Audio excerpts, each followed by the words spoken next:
Good morning बच्चों। सातवीं का विज्ञान का सजीव सृष्टि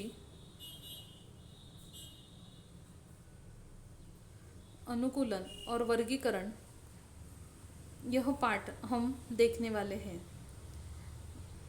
सजीवों में विविधता किन किन वैज्ञानिक आधारों पे दिखाई देती है, ये थोड़ा याद करना है हम लोगों को। पृथ्वी पर अनेक प्रकार की वनस्पतियाँ पाई जाती हैं।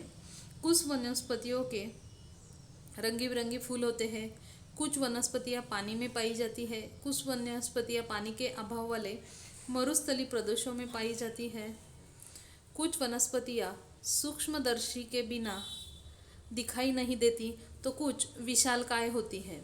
कुछ वनस्पतियाँ बर्फीले प्रदेशों में पाई जाती है। वनस्पतियों की भांति प्राणियों में भी विविधता होती है, कोशिकीय तथा बहुकोशिकीय, कुछ पृष्ठवंशीय तो कुछ अपृष्ठवंशीय पाई जाती है। उसी प्रकार जलचर, थलचर, उभयचर, नभचर, सरीसृप ऐसे अनेक प्रकार में प्राणियों से हमारा विश्व भरा हुआ है। यह देखकर क्या हमारे मन में यह प्रश्न उपस्थित होता है कि सजीवों में इतनी विविधता किन कारणों से पाई जाती है। कश्मीर और राजस्थान, इन प्रदेशों में पाए जाने वाले प्राणी और वनस्पतियाँ क्या एक ही प्रकार के होते हैं? उनमें तुम कौन सा अंतर बता सकते हो?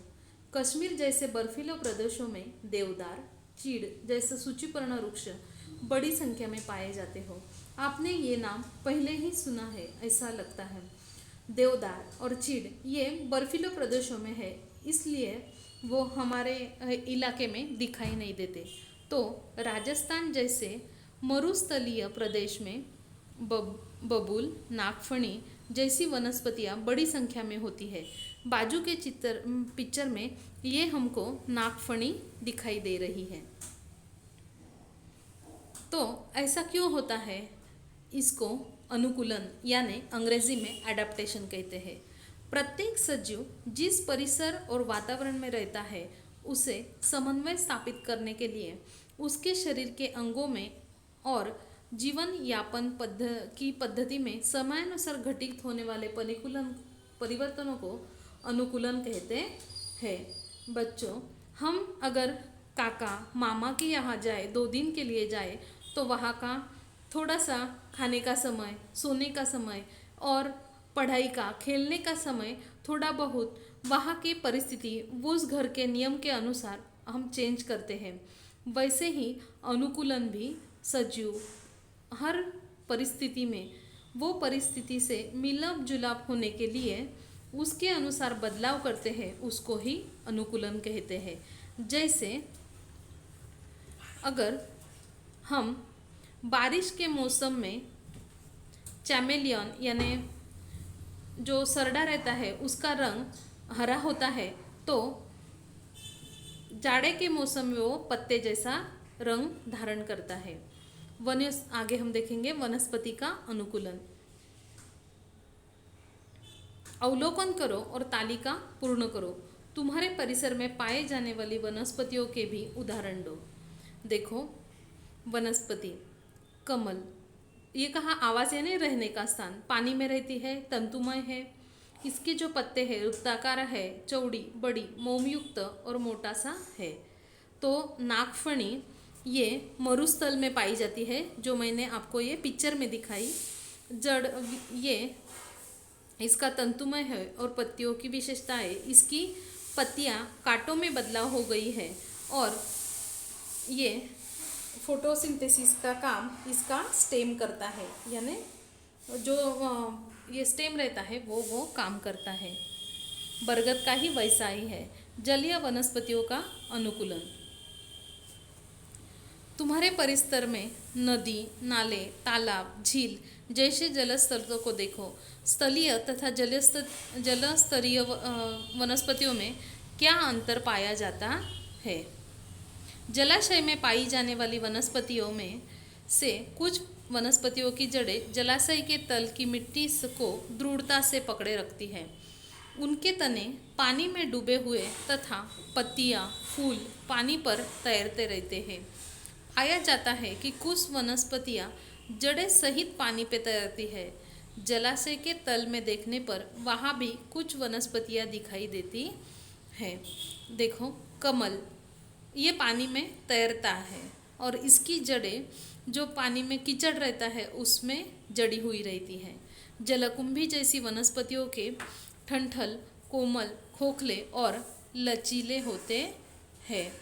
ये जलस्तरीय वनस्पतियाँ पानी में इसकी वजह से ही तैरती है कि जिसका स्टेम खोखला होता है और इसमें एयर यानी हवा पाई जाती है।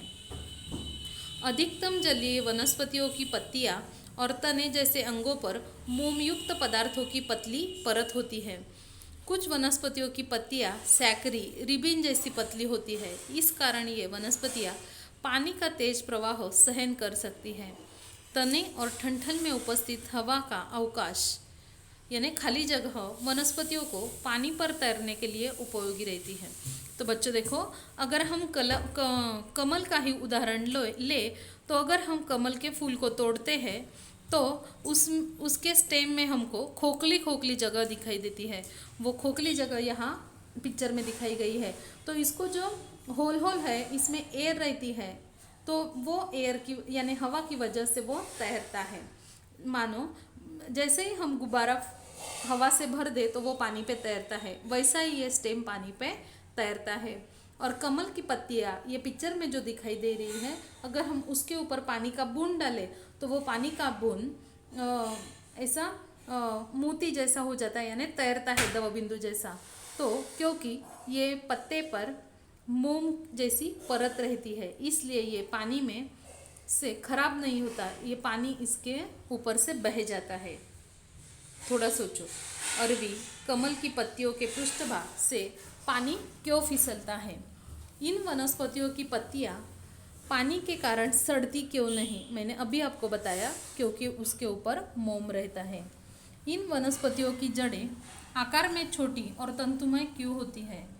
मरुस्थल की वनस्पतियों का अनुकूलन आगे हम देखेंगे।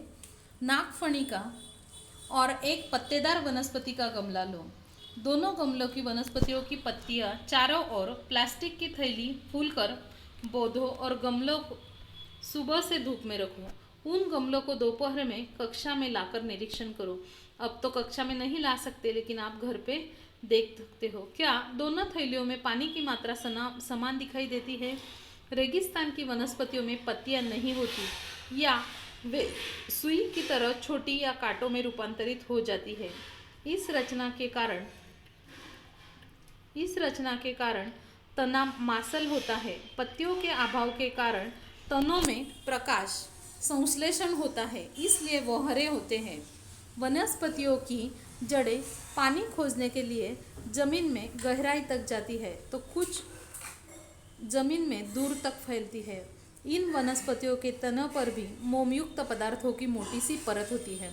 तो बच्चों देखो, ये जो नागफनी है, मैंने अभी थोड़े कुछ समय आपको बताया कि इसके पत्ते कांटे में रूपांतरित हो जाती है और इसके पत्ते का जो काम है फोटोसिंथेसिस का, वो इसका स्टेम करने लगता है, यानी और इसको फूल भी आते हैं। हिम प्रदेश की वनस्पतियों में अनुकूलन। बर्फीले प्रदेश की वनस्पतियों में उनकी अवरोही शाखाओं का क्या उपयोग होता है? हम बारिश में छाता लेते हैं, ये छाता जैसा ही हिम प्रदेश की वनस्पतियों का पौधे रहते हैं, ताकि जो बर्फ गिरता है वहाँ वो नीचे फिसल जाए। ये जैसे पिक्चर में बाजू में देवदार वृक्ष बताया है। हिम प्रदेश की वनस्पतियों में प्रमुख रूप से देवदार, चीड़ यानी पाइन जैसे सूचिपूर्ण वृक्षों का समावेश होता है। उनका आकार शंकु जैसा होता है। अभी मैंने बताया शंकु जैसा, छाते जैसा, और शाखाओं की रचना अवरोही होती है। इन प्रदेश में बहुत हिमवृष्टि तथा अधिक ठंड होती है। शंकु के आकार के कारण इन वनस्पतियों पर बर्फ नहीं जमती, जैसे छाते पर पानी नहीं जमता। इसी प्रकार अपनी मोटी छाल के कारण वे ठंड में भी निर्वाह कर सकते हैं। आगे हम देखेंगे वनाच्छादित प्रदेशों की वनस्पतियों में अनुकूलन। इन प्रदेशों में वृक्ष, झाड़ियाँ, पौधे जैसी विभिन्न प्रकार की वनस्पतियाँ होती हैं। सूर्य प्रकाश प्राप्त करने के लिए इन सभी वनस्पतियों में स्पर्धा होती है। देखो, हमारे स्कूल में अगर मैंने अभी बताया आपको, या आपके अब कोरोना की वजह से घर में ही हो, अगर आपको अभी बताया जाए कि पापा ने आपके लिए चॉकलेट लाई है, तो आप सभी दौड़ते हुए ऐसा सोचेंगे कि हम ही पहले जाए, भाई बहन से पहले। वैसे ही ये वनों को सूर्य प्रकाश प्राप्त करने के लिए हर एक वृक्ष अधिक अधिक ऊंचाई तक बढ़ते हैं। उनका आधार लेकर लताएं भी ऊंचाई तक बढ़ती है, क्योंकि हर एक वनस्पतियों को सूर्य प्रकाश की ज़रूरत होती है और सूर्य प्रकाश प्राप्त करने के लिए वो ऊंचाई तक बढ़ते हैं। ये जंगल बहुत घनदाट होते हैं, इसकी वजह से सूर्य प्रकाश जमीन तक नहीं पहुंच सकता।